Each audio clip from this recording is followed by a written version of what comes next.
أعوذ بالله من الشيطان الرجيم بسم الله الرحمن الرحيم. I seek refuge in Allah from rejected Shaitan, from accursed Shaitan, from commented devil. In the name of Allah, the most gracious, the most merciful, the most compassionate, the most beneficent. I am reciting the Holy Quran, the noble Quran of a few verses of Surah Al Imran and Surah Ahzab. میں آپ کے سامنے آل عمران اور سورہ احزاب کی چند آیات تلاوت کرنے چل رہا ہوں which is recited by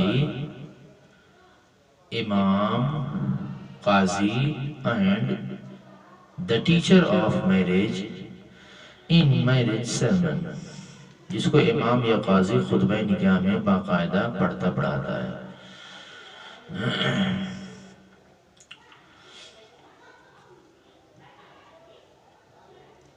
يا أيها الذين آمنوا اتقوا الله حق تقاته ولا تموتن إلا وأنتم مسلمون. يا أيها الذين آمنوا اتقوا الله وقولوا قولا سديدا يصلح لكم أعمالكم ويغفر لكم ذنوبكم ومن يطع الله ورسوله فقد فاز فوزا عظيما. النكاح من سنتي فمن رغب عن سنتي فليس مني.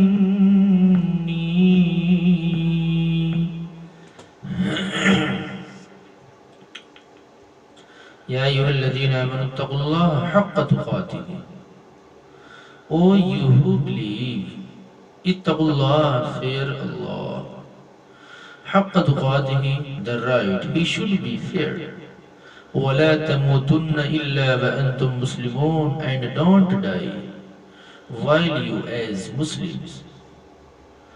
يا أيها الذين آمنوا اتقوا الله وقولوا قولا سديدا. O you who believe, اتقوا الله, fear Allah, and speak a word right. يصلح لكم أعمالكم, he will amend for you your deeds and forgive your sins. ومن يطع الله, and whoever obeys Allah and His Holiness Messenger, فقد فاز فوزا عظيما, he will attain an attainment great. النكاح من سنتي, the marriage and wedding is my way. فمن رغب عن سنتي, and whoever doesn't follow my way, فليس مني, he is not one of us.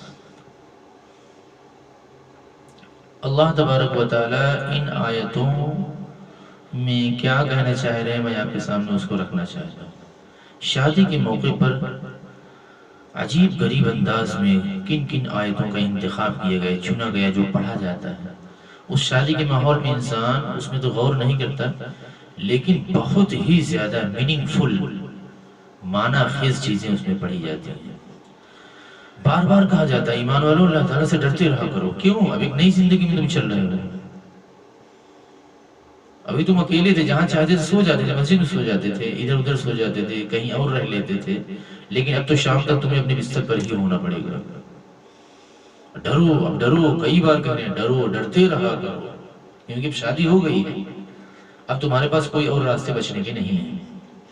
شادی ہو گئی, بچنے کے تمہارے پاس راستہ مہیا ہو گیا. اب تو تم کو ہر حال میں بچنا ہی پڑے گا. اور ایسے ڈرو جیسے خدا تعالیٰ سے ڈرنے کا حق ہے. کیا مطلب؟ جس طریقے سے کفر سے, شرک سے بچتے ہو, بس اسی طرح ہر طرح کے گناہ سے، گناہ صغیرہ ہو، کبیرہ ہو، معاصی کے ہر طرح کی چیزوں سے، مکروہات سے، ان سے بھی بچنے کی کوشش کرو۔ صرف کفر شرک سے ہی نہیں، گناہ سے بھی، گناہ کبیرہ ہے، صغیرہ ہے، چھوٹے گناہ جس کو گناہ بھی نہیں سمجھتے ہیں، ان گناہوں سے بچنے کی کوشش کرو۔ وَلَا تَمُوتُنَّ إِلَّا وَأَنْتُمْ مُسْلِمُونَ، اور یہ اسلام، یہ ایمان اس قدر قیمتی چیز ہے، اگر تمہارے اوپر کوئی مشکل حالات آ جائیں جب بھی اس سے ہٹنا نہیں ہے۔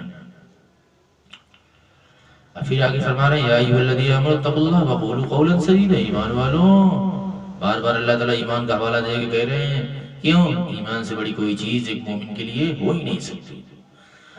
وقولوا قولا سدیدا، شادی کا معاملہ شروع ہو گیا تمہارا، شادی ہو رہی تمہاری، خاص طور سے آج سے سچی بات بولنے کا عادی بن جاؤ۔ جب تک آدمی شادی نہیں رہتی روزانہ جھوٹ بولتا، روزانہ جھوٹ بولتا، بات بات میں جھوٹ بولتا، اس کے سر میں اتنے بال نہیں جتنا وہ جس کو جھوٹ بولنا پڑتا ہے۔ وقولوا قولا سدیدا، آج سے تم سچائی کا دامن پکڑ لو۔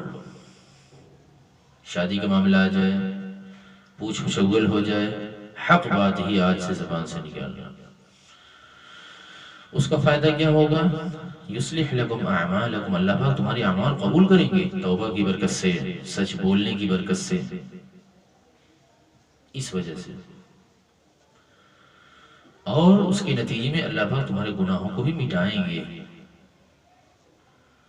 اور یہ ایک مومن کے لیے بہت بڑی بخشش ہے، ریوارڈ ہے، انعام ہے، اللہ پاک اس کے اعمال کو قبول کر لیں، گناہوں کو معاف فرما دیں۔ یہ بہت بڑی چیز ہے، اللہ پاک